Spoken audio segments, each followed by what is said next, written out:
Day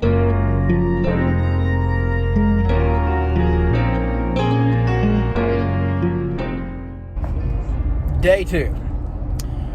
So just got finished with the guys picking up the lift over at the church. I'm actually having to head to get an oil change today and take care of some banking stuff. You know how it goes, life. So the plan is for today is to just kind of talk you through what all we did. And I'll try to pop up a picture now so that you can see the lights.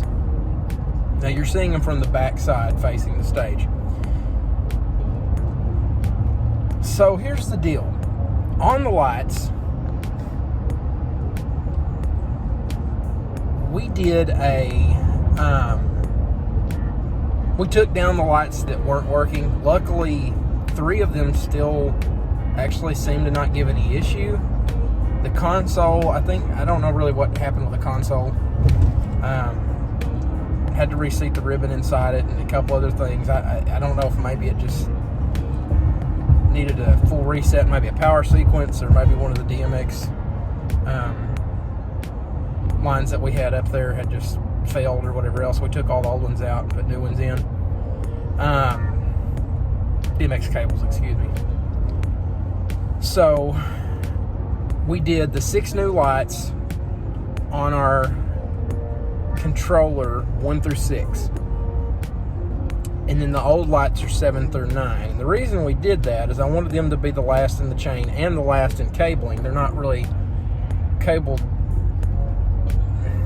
I'd have to try to show you how we cabled it, but or try to explain it, I guess would be better. But when we were cabling these, we cabled the new lights, and as you've seen in the photo, there's 3 new lights on each side, 1 old light on the outside of each sides, and 1 in the middle. Hopefully I'll have that represented very well in a graphic. But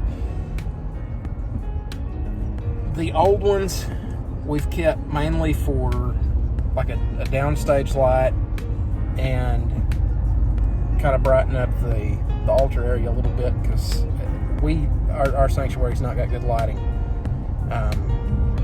in there at all. And I know a lot of churches do the real dark sanctuary, and our sanctuary it's just horrible setup lighting. It doesn't make sense, and it doesn't really cover the full area. So we're trying to fix that up a little bit, especially since we can just turn on just the white lights on them and let them be, or if we need them for a play, or throw in a color or whatever else we can. So the thought process was there's 16 channel DMX lights each. So 1 through 16 was the new light, or excuse me, the first channel was the new lights, and then we hit channels 7 through 9, and I think it was DMX.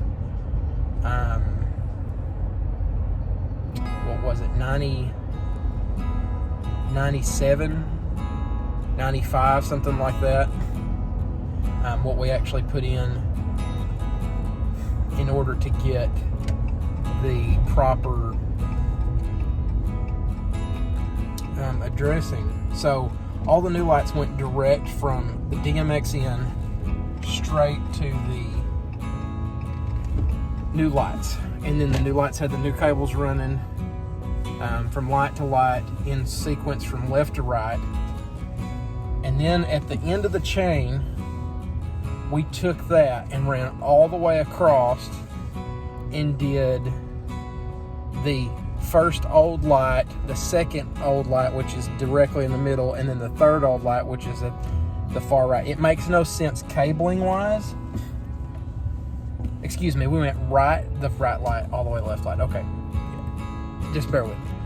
So we did this so that we wouldn't have the issues with, if there was an issue with a light sending some kind of weird DMX signal,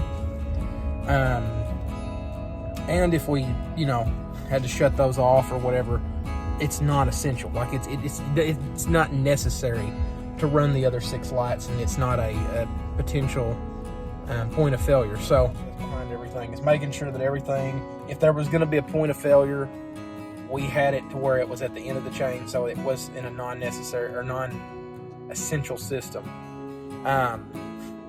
In the cameras, like I said, we're going to do a little camera setup, stuff like that. It's really not going to be that big of a deal. I figure maybe an hour or two we'll get everything set up, mainly because I'll probably be doing it by myself or maybe with one other person. And then hopefully it'll be ready to go for Sunday, assuming that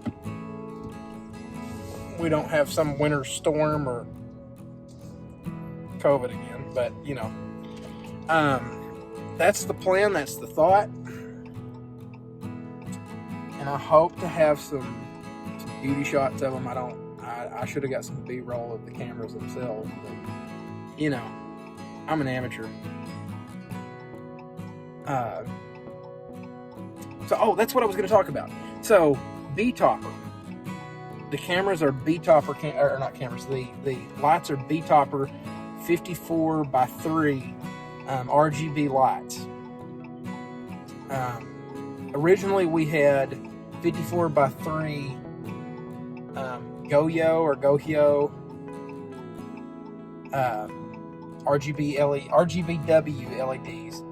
They were good. They didn't have a really good brightness to them. The lumens, I don't remember what the lumens were, but they're like about a third, I think, is what I've seen online of what our new ones are. Our new ones they're pretty cool. I'm not gonna lie. Normally, people get iffy on buying Amazon stuff or cheaper produced stuff. But I'm gonna be totally honest with you. The ones that we bought originally, I think we paid somewhere in the ballpark $350-$400 for altogether, and they were plastic. And the one of the fans had failed. It had some structural cracking on it. It's seen better days. But the new one that we have now is they're actually made out of metal. I'm assuming probably some sort of aluminum, but they're all painted black. They've got a pretty heavy duty fan set up. The fans are a bit louder. I would say probably twice as loud as the original ones, but they have an insane cooling system on them. They have a pretty decent setup DMX, easily accessible. I have one complaint about them. The original Gohyos that we got, or Gohyo, whatever, that we had got originally, if you were changing the DMX address on the back, you could hold the button down or up to change the channel on the DMX, and it would just automatically continue. So, like if you were 1, it would go 1, 2, 3, 4, 5, 6, 7, 8, 9, 10. Whereas this one, you have to manually push it every single time. And I'm not being lazy. It's just when you're addressing something at DMX 86 or 85 or whatever, and you're having to do that for a light, and then do 65 and 49 and 33, 17. It gets tiring, especially after not just being able to push one button. I like the save function on the new lights. In order to save them, you hit the enter button, addresses are saved. It's honestly, I like them. They seem pretty good. They've got a bit of a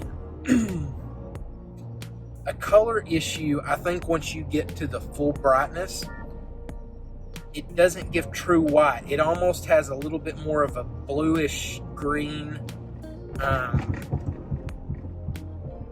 almost like a periwinkle teal color if you overdo the brightness on it. So what we did is we pulled the brightness. Like I said, our church, it's way too bright for our church, full blast. So we pulled it down to about 3/4 max intensity for the master. Red's at full, green is at probably 80%, and blue's probably at 70%, in order to get that white that matches our church. We're running 5K, 5,000 Kelvin, I guess I should say, brightness, not lumens, but brightness. So we've got those lights. They're not the daylight. They're more of the cool white daylight instead of the kind of blue colored lights, but they're close to the daylights. So they just needed a little bit more of that. Now, if we had full DMX controlled house where we could control the house and everything else, probably go with a different profile, but not everything matching. You know, we've tried to do our best to buy every bulb that has literally the exact